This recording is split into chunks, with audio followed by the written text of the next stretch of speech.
So it is good to have you here this morning. I'm going to tell you a story about a guy called Elijah. Just a brief story this morning. He is a prophet. He is God's chosen man to speak to God's people. And he has a God assignment. And his God assignment primarily is to speak to a king called Ahab. And so he goes and speaks to a king called Ahab. And he says this to Ahab. Ahab, and by the way, Ahab is an evil man, a very bad guy. And so he says, Ahab, God's going to dry up all the water. There's going to be no rain. And so there was no rain for 3 years. And the rain came when God spoke again. And so Elijah has been through a series of experiences and emotions in his own life. So many people think, well, you're a man of God and you're doing what God wants you to do. Everything's hunky-dory, Rory. But the truth is, Elijah was depressed. He was fearful. He was struggling. He was doing what God had assigned him to do. He was doing what God had called him to do. But he found himself in such a hard space in his life. I don't know how many of you have. You're going down life's pathway, and then all of a sudden this curved ball comes in, knocks you off your feet, and life's not that easy anymore. You understand what I'm saying? You lose money, you lose a car, you lose a friend, you lose someone you love. Your heart gets broken, tough times, that's what happens. And Elijah, and we shout out to God, but God, you don't understand. I'm doing the right thing. Why are these things happening to me? I don't know if we could ever answer that question, but I do know this, is that we are very similar to that person Elijah in the scriptures. That we'll be faithful with the things that God calls us to, but there are difficulties that we will endure, we'll experience on the way. I want to pick up in a sort of a latter part of his God assignment. And so this morning I'm going to talk about legend or legacy. What do you want to be or what do you want to leave? Legend or legacy. Pick up with me if you have a Bible or you have an app of some sort. I'm reading from 1 Kings in the Old Testament. So if you don't know where that is, you go to the middle of the Bible and you go left. All right? Just go left, and you'll find Kings. 1 Kings, 2 Kings. You'll find Kings 19, verse 13. So Elijah has gone through this deep, deep, dark night of his soul. He knows he's serving God. He knows he's called to this thing. He is committed to fulfilling this God assignment in his life, but he's worn out. He is emotionally drained, depressed. And God wakes him up miraculously. An angel visits him, feeds him. He's nourished. He gets all up and ready. And he goes to this place called the Mountain of God, where he experiences God in a fresh way. And so I'm picking up from verse 13. And it says this in chapter 19. It says, and it came about when Elijah heard the wind that was blowing, the earthquake that was shaking, all the stuff going around him, he heard the whisper of a gentle blowing. He's saying, God, where are you? I really need you. And the earth shakes and the winds blow violently, and then there's this quiet, gentle blowing. You can hardly feel it. You can hardly see it. And it's in that moment he hears God's voice. And it came about when he heard it, he wrapped his face in his mantle and went and stood at the entrance of the cave. And a voice came and said, Elijah, what are you doing here? This is the second time God's asked him this question. And it's like why would God ask that question? I'll tell you why God asks us hard questions, to reveal our hearts. So that at some point we could be honest with ourselves. This is why I'm here. Why are you here today? Why are you here today? Oh, I have to be here. No, you don't. Why are you here today? A friend brought me. Did they? Why are you here today? Elijah, why are you here today? He can hear the voice of God. Something stirs. So he goes closer to that voice. You know, very often when we sense God speaking, we don't go as close as we should. We go close, but close isn't really close enough. Sometimes we need to really go close. We need to ask those questions. We need to try and answer those questions. We need to be honest with ourselves and say, Lord, why am I here? I'm looking for a new church. I'm a New Year's resolution. I want to be good. Why are you here, Elijah?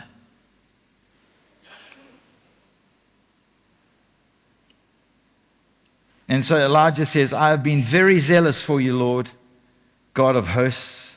For the sons of Israel have forsaken your covenant and torn down their altars and killed the prophets with the sword. I alone am left. I'm the only guy. It's me. And these people who you sent me to speak your word, they're seeking my life and they want to kill me.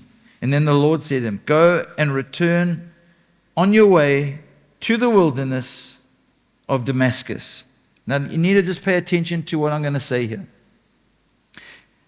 Elijah's been on his God assignment. God has called him to do this thing. Unique moment in his life. He dipped down in his emotions. He revived a bit better. He went to the mountain of God. He continues on his God assignment. Nothing's changed. Nothing's changed. The fact that he was depressed didn't change the fact that God had called him to do something. In fact, I said this last week, sometimes our humanness qualifies us more for a God assignment than our spirituality.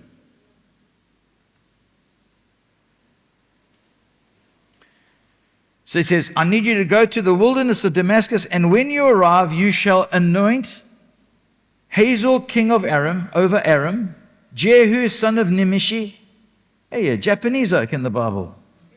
And you shall anoint him king over Israel. So can you see his assignment? 1, I need you to anoint Hazael. 2, I need you to anoint Jehu. And then he says, and I need you to anoint Elisha, son of Shaphat. You shall anoint him as a prophet. Listen to this, in your place. Ooh. I'll go on your God assignment, Lord. I'll do anything you do. Okay, cool. This is a triple assignment you're on now. I need you to appoint a couple of kings, and I need you to appoint someone in your place. Let me just talk about the mantle. So in those days, I'm not too sure what they were, but I definitely know they weren't the sophisticated things they sell in Israel, with little Hebrew words written on and hand-woven tassels on the side. I think they were more like skins.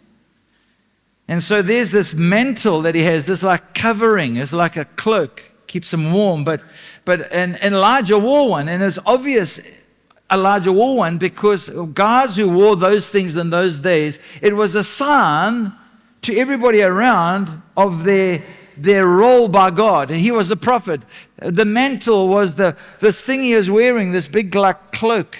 It was, or skin he was wearing, was a sign of his prophetic role. It was a sign of his gifting, a sign of his appointment as a prophet of God, a prophet of the living God. So when people would see these guys walking around, they go, wow, that's a man of God.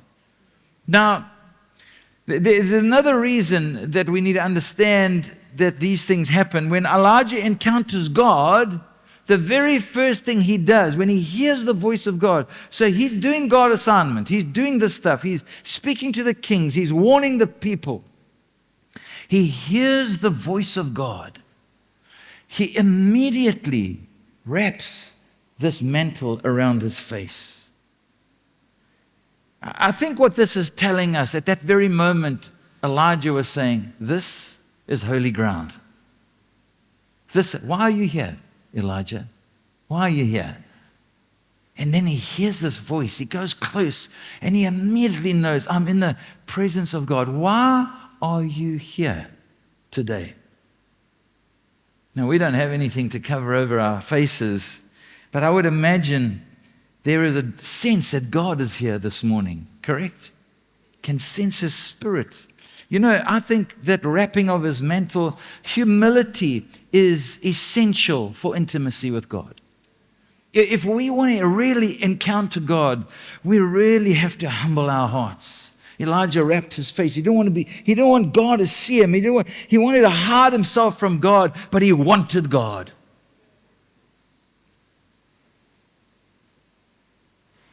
Yeah. And unfortunately, for too many Christians, we are too busy doing our stuff, doing our God assignment, fulfilling our role to recognize the voice of God, one, and when we do, we don't humble our hearts to be in His presence. We just keep going.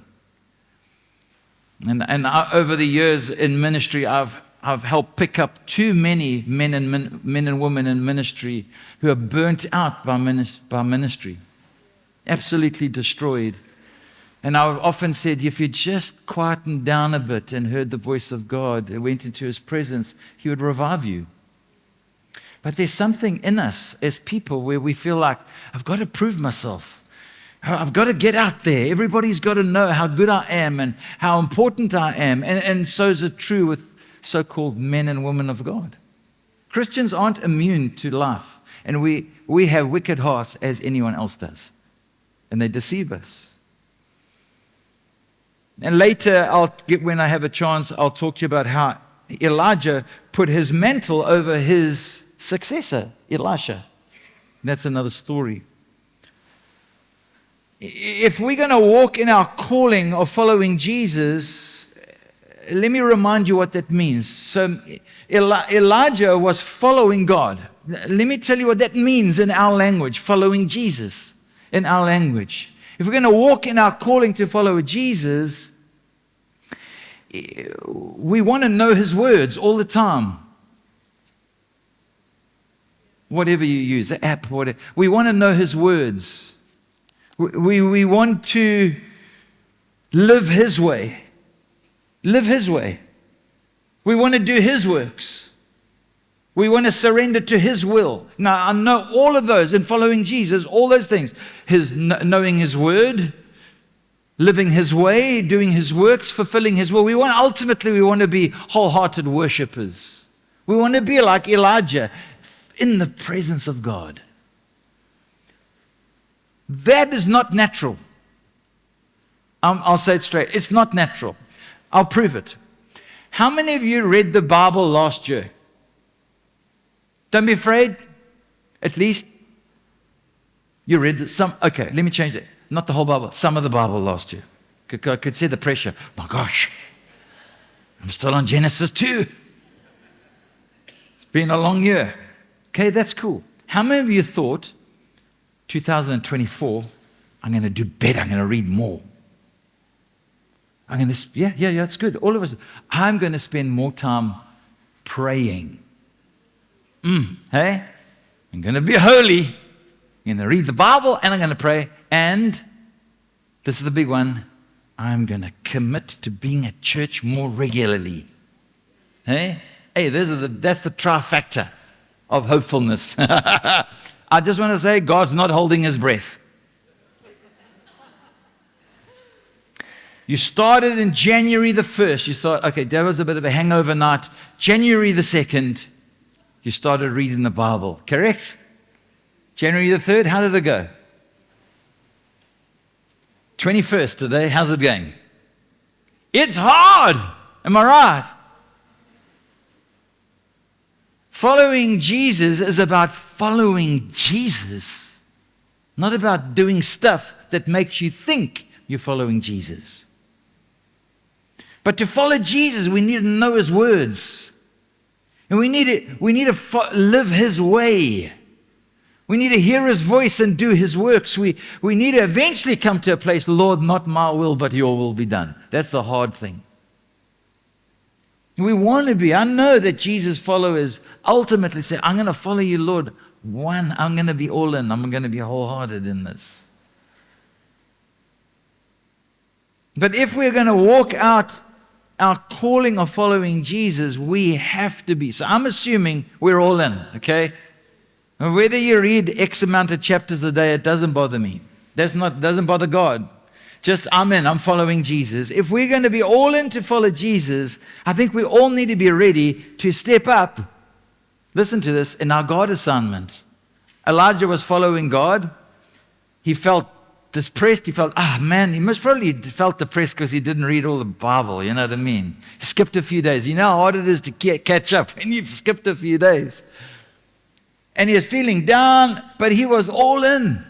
He was ready to do his next step in his God assignment. Each step in Elijah's walk with God was another step towards fulfilling his God assignment. And here on the mountain of God, he hears the whisper of God in the gentle blowing. Just before this, remember, he wants to hang up his boots. He wants to give up. He's come to his end. Like so many of us, we stop too soon. We give up too easily. We let our stuff get in the way all the time. But there's something in this man. There's resolve, there's steel, there's courage. In the deepest part of his soul, Elijah knows, and he knew there was more. Now, I'm going to ask you, regardless of where you are in your patch with God right now, I bet you know there's more. You just feel it. You know what sort of steals that sense of knowing there's more?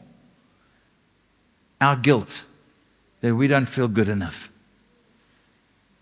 We feel discouraged because of life going around. We just think, oh, wow.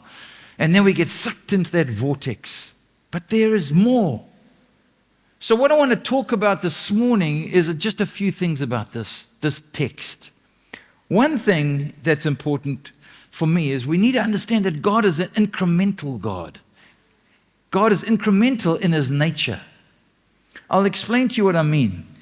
When you start following God, you start walking with Jesus, you don't get the whole picture at the beginning of what it's going to look like.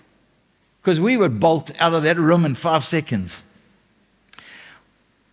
God wants us on our journey every day, one step at a time. He wants us to build faith, and he wants us to develop the characteristic of faithfulness in our lives. And that takes time.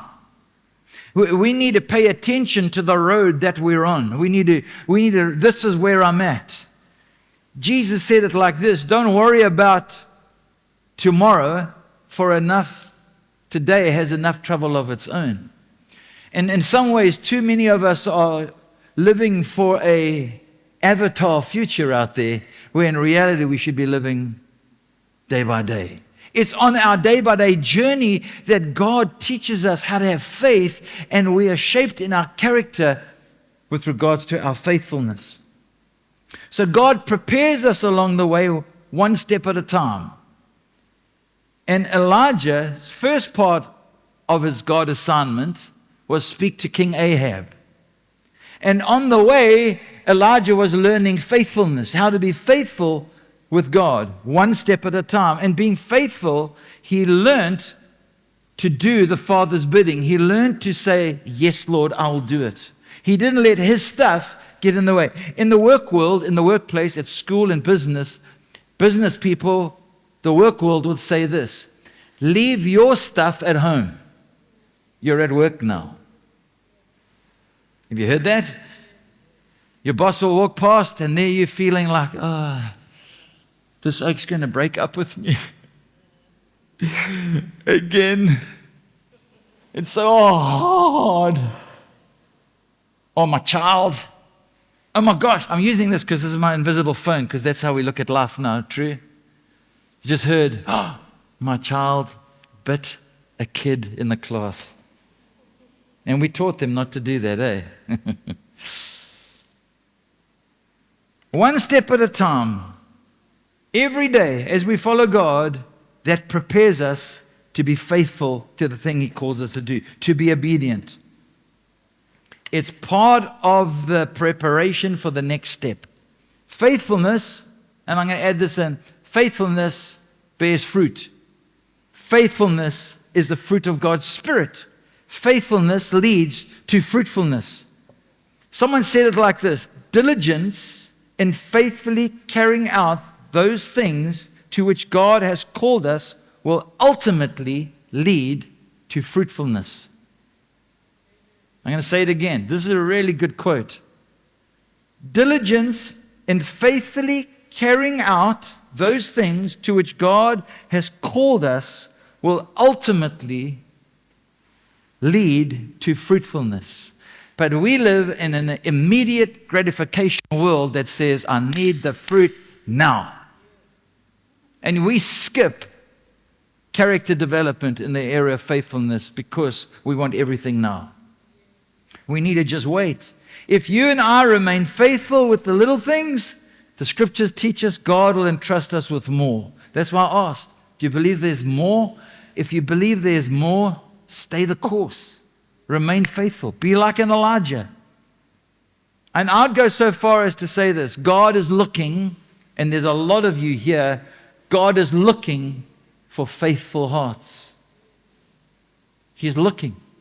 Are you that person God is looking at? He's looking at a faithful heart. Our responsibility is faithfulness, not the outcome. Don't worry about the outcome.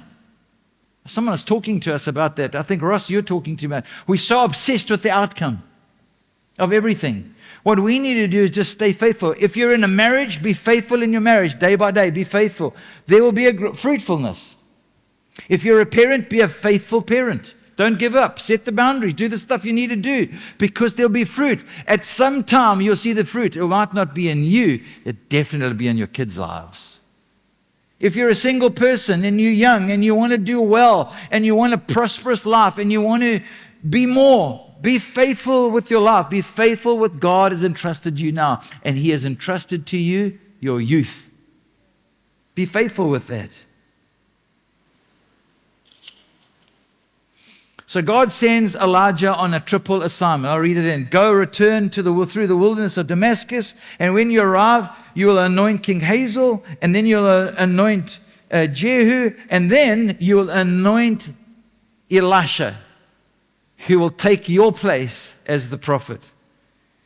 So when it comes to the kings, he's got this down because he's dealt with kings. So doing the king thing is easy. Okay, I'll anoint those two kings. Cool. I don't know what it's going to result in, Lord. I'm going to be faithful. I don't know what the fruit is going to be like. But I do know this. The fruit will be amazing. I'll tell you what the fruit is. Jesus Christ. That's the fruit. People who've been obedient right through their lives, prophets of God, they're looking for them. I can't see the good news right now, but the ultimate fruit was on a cross, Jesus Christ, and we benefited from that.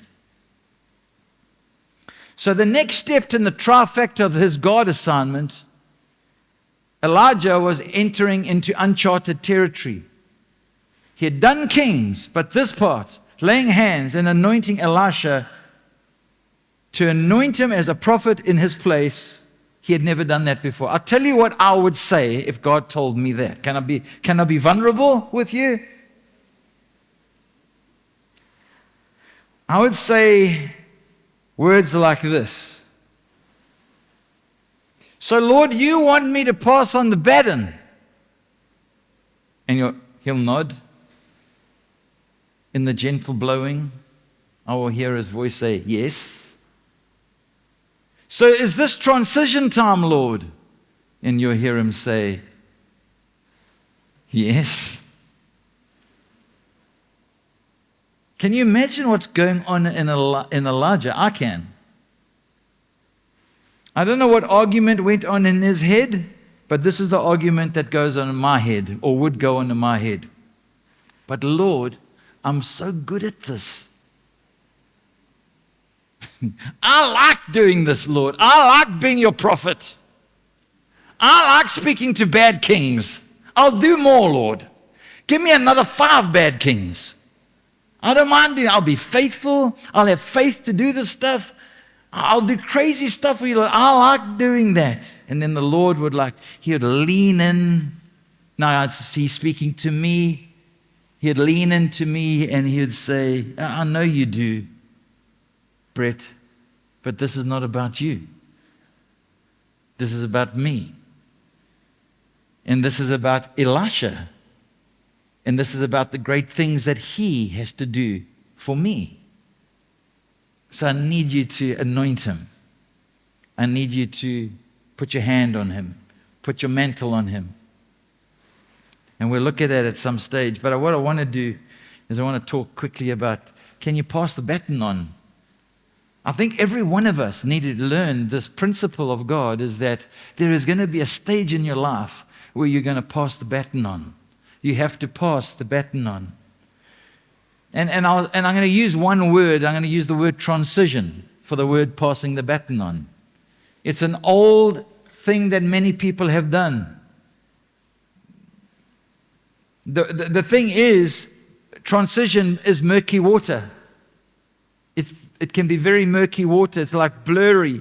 Mainly because most people haven't transitioned before.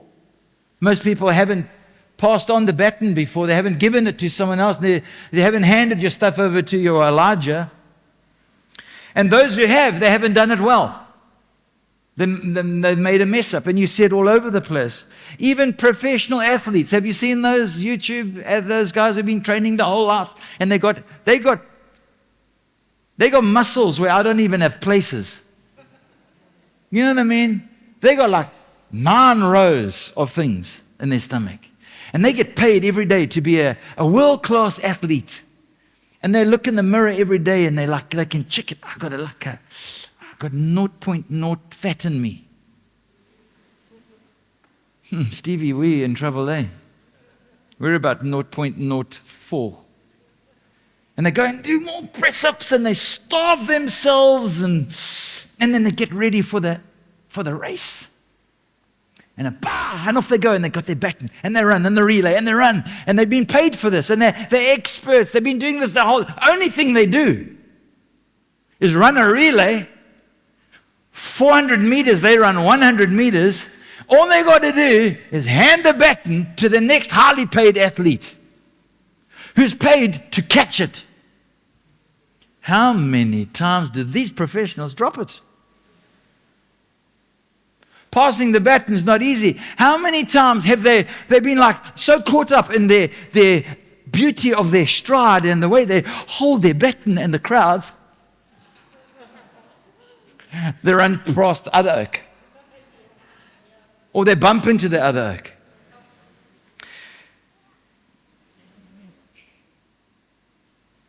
Transition is murky water. It's not clear. It doesn't just happen easily. But the truth is, transition is part and parcel of life. Parents have to hand over to kids. We hand over responsibility bit by bit. True story. If we don't, we slow down their process as a human. Businesses look for the next CEO. Sports teams pass the baton to the next captain. Governments should do that. I'm just saying. And it's not too soon. I'm just going to say that as well.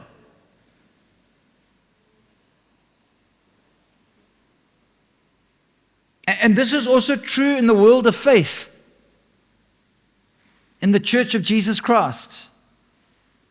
Spiritual leaders at some point will have to transition and appoint new leaders. Elijah had to do that. He wasn't really expecting it, but it was part of his God assignment. So when it comes to transition, I think it's important that we start in the right place. And so let me talk about that quickly. Transition is about believing that there is a better future. There is a better future. You believe there is a future, and you believe it is a better future. I think this is the right place to start transition. So I'll say it like this. God has a plan for the next generation. I'm going to say it again. God has a plan for the next generation. And it's quite interesting who's here this morning. So if you're can you just do that? I don't want to embarrass you. I just want to show everybody here what I mean. If you're under the age of 30, could you just stand up? You just have to stand. And everyone watch. If you're not under the age, don't lie. If you're under the age of 30, just stand up. Can you see that? Can you see that? Thank you very much. That's amazing. So you can sit down. God has a plan for the next generation. That's what transition is about. It's not so much the person you're handing it to, it's about what they will do in the next generation. For the next generation. Like Elijah, our faithfulness to the call of God and to our obedience to fulfill our God assignment is part and parcel of God's plan for the next generation. As a parent, it's not about us. It's about our kids.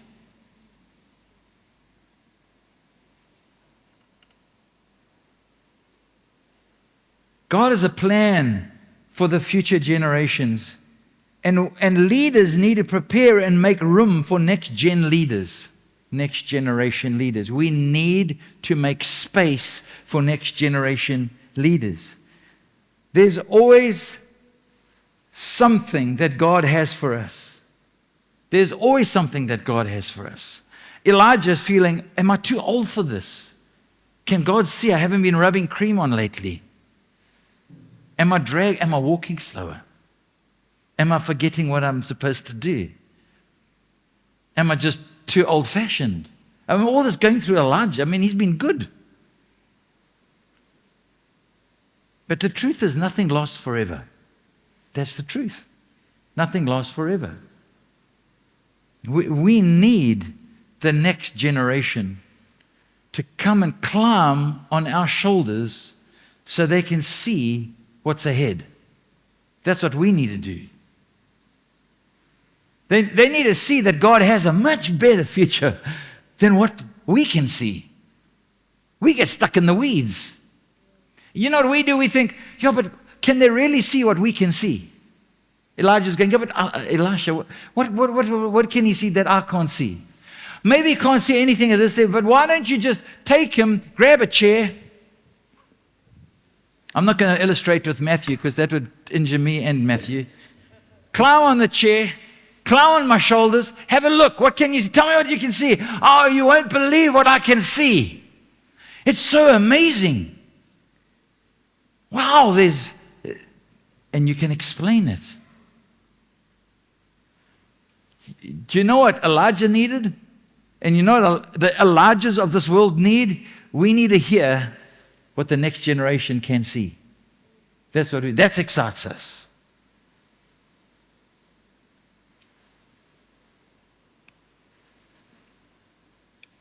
John Calvin said this. He says, "It is the integrity of the heart that keeps our work and worship from being insignificant." It is the integrity of our heart that keeps our work and worship from being insignificant. Walking in a manner worthy of the Lord, walking in a manner worthy of our calling, that's significant. Walk out your calling every day. Doesn't matter if no one's watching, Elijah. Just do what God's called you to do. Follow me. Just walk it out. Like Elijah, it doesn't matter who's for you or against you. What matters is you know you're with God. So if we want to live eternally significant lives, we're going to have to transition. Some of you are going to have to take the baton. Some of you are going to have to pass on the baton. That's eternally significant. And what makes it eternally significant is that all of us, whatever side we are, handing over the baton or receiving the baton, all of us must walk in a manner worthy of our calling. Secondly, we must use our gifts. That's significant. Use our spiritual gifts. For to me, this means we use the gifts God's entrusted us like we use the keys of God's kingdom that Jesus gave us to bind up darkness so we can release light into our world. That's what we do. That's what the gifts are. Use your gift. I don't know what my gifts are. Then you need to find out what your gifts are straight away, because these things make our lives eternally significant. You see, what did Elijah know about Elisha? One thing, he would be a prophet. He had a gift, he would use it. So we need to use our gift. And the third thing is leave a legacy. Leave a legacy of God's love. I think that's significant. So that means that you and I have to check our hearts. We have to check our attitudes, our hearts, our thoughts, and our behavior on this question. Am I wanting to be a legend? I'll just say that slowly. Do I want to be a legend? Do I want people to know who I am? The world we living in right now is upside down. It's in turmoil. And when you see what's going on, and this is my invisible phone, you can see everyone wants to be a legend. How many followers do you have? How many likes have you had? If I do this, whatever you want to do. If I think of something amazing to say, if I do something stupid, then I'll be recognized. Do we want to be a legend or do we want to leave a legacy? Do we want to be someone that just stops, okay, this is my life, it's ended? Or do you want to be courageous enough to be part of transitioning from one generation to the next generation, putting them onto our shoulders so they can see further than us? I think there are 3 dangers about wanting to be a legend. The first danger is we will compete. And we will compete with each other. It's in the nature of man. Secondly, we will compare. And we will compare with each other. And I've spoken to you quite vulnerably about how I find it hard when I'm with a bunch of ministers and when they start, so how are you doing? I know the next question is going to be, so how big's your church? I normally say about 4,000. And it stops the conversation. They start calling me Bishop. Hey, you are a man of God. Do you know what I mean? We compare, man, and comparison sucks the joy out of our souls. You want to be a legend? Your joy is going to go because you'll compare yourself, guaranteed. Are you a bigger legend than them? What do other people think? We'll compete. I'll do this better. I'll go further. I'll be stronger. I'll climb higher. I'll build a bigger church. I'll have more community groups. I'll have a massive life group with everybody who loves me coming to my house. And then I'll tell the pastor, hey, I had 60 oaks in my house, man. How many oaks are there on Sunday again? We'll do that because we want to be legends. Most probably worst is we'll compromise ourselves along the line.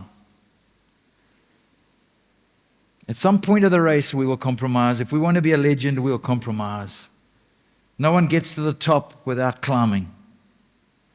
So we need to ask the right questions. I'll ask the right question. Elisha, Elijah, who was greater? We need to ask the right questions. Paul and John, who was the favorite? Peter and John, who was the favorite? Paul and Apollos, who was the most gifted teacher? These are the wrong questions. The right question is, who out of all those names I mentioned left a legacy of God's love? I'll give you the answer. All the above. We must hand over, we must transition, and we must transition well. Elijah did.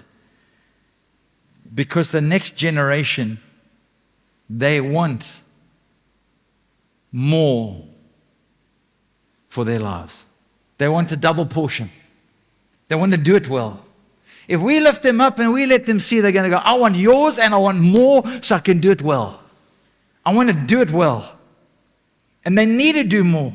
And they need to go further, and they need to climb higher, and they need to see more. They need to see God's kingdom advancing. Transitioning has to be done well. I know this. Abraham passed the baton to Isaac. I know that Moses passed the baton to Joshua. I know that Elijah passed the baton to Elisha, Paul to Timothy, Peter to Cornelius, Barnabas to John Mark. It's right throughout the scripture, from the front to the end, from the introduction to the maps, right along. The story of God amongst humanity is transition. Hand it on, pass it on, don't keep it to yourself. So let me close with this statement of Jesus. Eugene Peterson wrote it like this: Jesus, undeterred, went right ahead and he gave his charge to his disciples. God authorized me and commanded me to commission you. Can you see what's happening?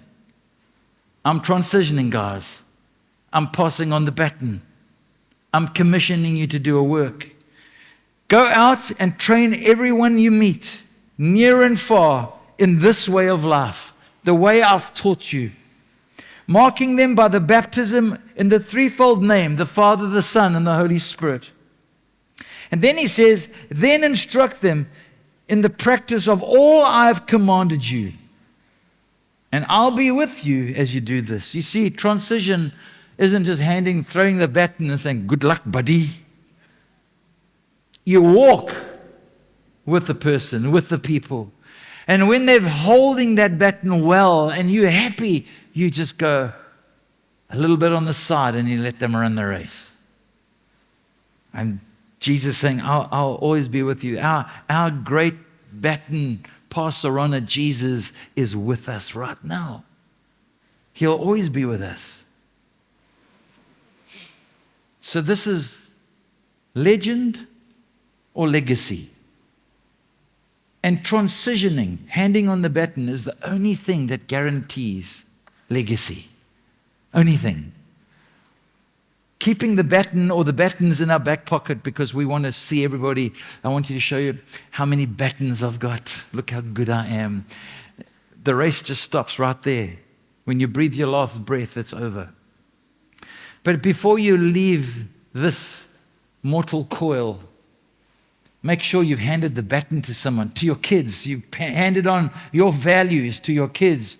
That you've handed over your organization to someone who can take it further, etc., etc. That we pass the baton to everywhere. There are people all over the place. There are people in this room this morning who want to know Jesus. We want to pass this baton to you. We want you to know Jesus. He has an unbelievable life for you. You don't believe it because you're looking around and you're looking at your friends and you're looking at yourself. But I want to tell you something. What He has for you is beyond anything you can imagine. You only know if you take the baton. Take the baton. That's what Jesus is saying. I need you to pass the baton on. Go everywhere. Tell everyone, I am the way. I am the answer. I am the truth you're looking for. We all should be legacy leavers. And Jesus is with us, empowering us to do that. Find your Isaac. Find your Elisha. Find your Cornelius, your Timothy. Find someone. Hand the baton on. Hand the good news of the gospel of Jesus to someone who doesn't know Jesus. I didn't really understand all this when I was young. I was 15 when I got saved. I didn't really get it. But something grew in my heart, a hunger. I was like a scrawny, pimple-faced, goggle-eyed teenager. And I do not see anyone like me in this room. But hey, Jesus found me. And from the day He found me, I knew this. I was on assignment. I fought it. I didn't really get it that well. But it started growing, and I started, in the little faith I had, I started doing what I felt God tell me to do. And I was learning, like so many of us here, to hear His voice. And there was one day, Leanne and I were about to get married. I was 21. And we had an unbelievable youth ministry that we were a part of. I was one of the leaders in the youth ministry. And there was a great couple, Ian and Janet Harris. They were the most humble, amazing leaders. And one day I just felt compelled. I just felt, Lord, are you telling me that I need to start leading this youth group? And I felt like the Lord stir me, like this thing go up. And I bumped into Ian one day and I said, Ian, I really feel like this is what I need to be doing with my life. You know what he did? He just passed the thing to me. And then he walked with me for a while. And I took that baton. If I never did that, if I never took that baton, if I never realized I was on assignment, if I didn't believe I had a triple assignment, then I don't know if we'd still be here, if we'd be married, if we'd have had children. But you see, faithfulness results in fruitfulness. And I am here, and you here. Pass the baton on. So that's my encouragement to us this morning. Resist being a legend. Desire in the deepest part of your being, no matter how young or old you are. Someone's going to pass me a baton, I'm going to take it, I'm going to run. And then there's going to come a time when I'm going to have to pass that on. But in the meantime, I'm going to run. And when I can pass it, I'm going to pass it on. Here's the wonderful thing about it being a Christian. You can pass on batons every day. There is someone who needs to know about Jesus. And you never know who that someone is. Won't you stand and I'll pray for us.